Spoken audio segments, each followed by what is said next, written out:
It takes us on a little journey from the source of the Lea to the south of Luton. And it regrets the losses, but also looks forward. The Stolen River. It bubbles under Rotten Corner. This is where it all begins. From the sponge of Leagrave Marsh, 7 little springs. From all around the chalky hills, the water runs toward the Lea, where wallowed in the summer. Blockers paddle in the sea. There is a stream called Houghton Brook, near which my mother sat, but it stays dry for half a year, so we won't talk of that. Through Limbury and Fallowfield, the Lea meanders through our lives, enriching all who walk its bank, where vole swims and kingfisher thrives. At Bramingham, a country farm, where sheep once gazed in tranquil fields, and purple pasque on gentle slopes, the landscape now to housing yields. We must build a new Bedford Road. A year or 2 was all it took. The old one dwindled to a lane. They covered Cowslip Meadow Brook. South of Kingsdown Avenue, we planted now tall willow trees upon the habitat mosaic, rabbit, deer, wildflowers and bees. I remember the pools made from tyre weirs. Children would paddle and splash in the sun. And the open-air baths from July to September, thronging with bathers enjoying the fun. Hucklesby saved Wardown Park, its lake and garden of delight. A home became a treasure house, on history to shine a light. At dusk in Wardown, bats skim under bridges, where brightly painted boats would circle round. Whole families parade or under giant trees take shade, the day the carnival of colour comes to town. The tree-lined walk from Wardown is better than the ride, where Millstream and the River Lea are flowing either side. Moor Park is the floodplain to keep the centre dry. A cat and squirrel bench was carved for people walking by. And by the Leaside Hotel, the Millstream's trickling sound you might just catch above the traffic as it plunges underground.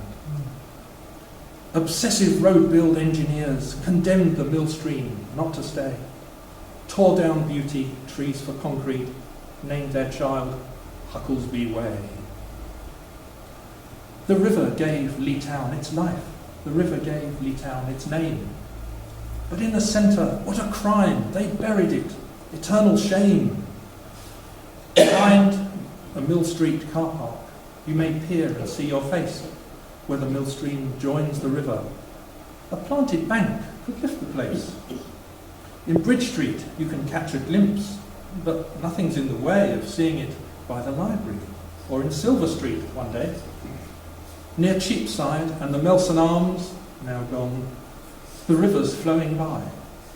Why can't we, like minnows, see reflections of the sky? The great gas towers all have gone, once seen from all around.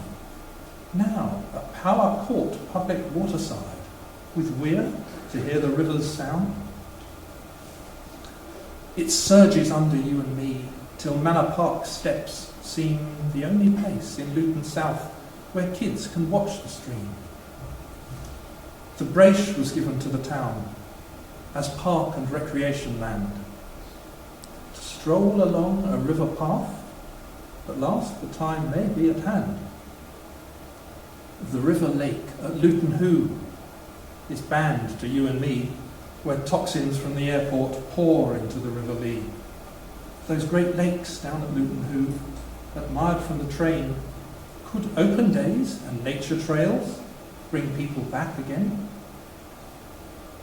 At East Hyde, sewage works quite hard to filter out the sins of man, so anglers can fish downstream, despite what has gone down the pan.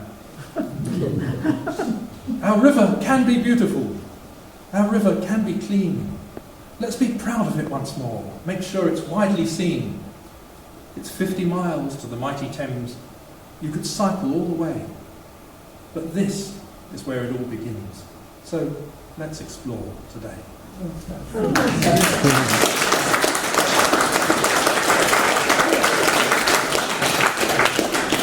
I think that complements Trevor's talk. Both of you. Your talk, Trevor, I've thoroughly enjoyed it. From what a lot of people perceive to be a little dingy river running, particularly in the town centre, you've opened up a whole new vista and something we should be proud of, really, as long as they can do something to make it more beautiful in the bad parts. But overall, an excellent talk. Thank you very much indeed. And thank you for your time.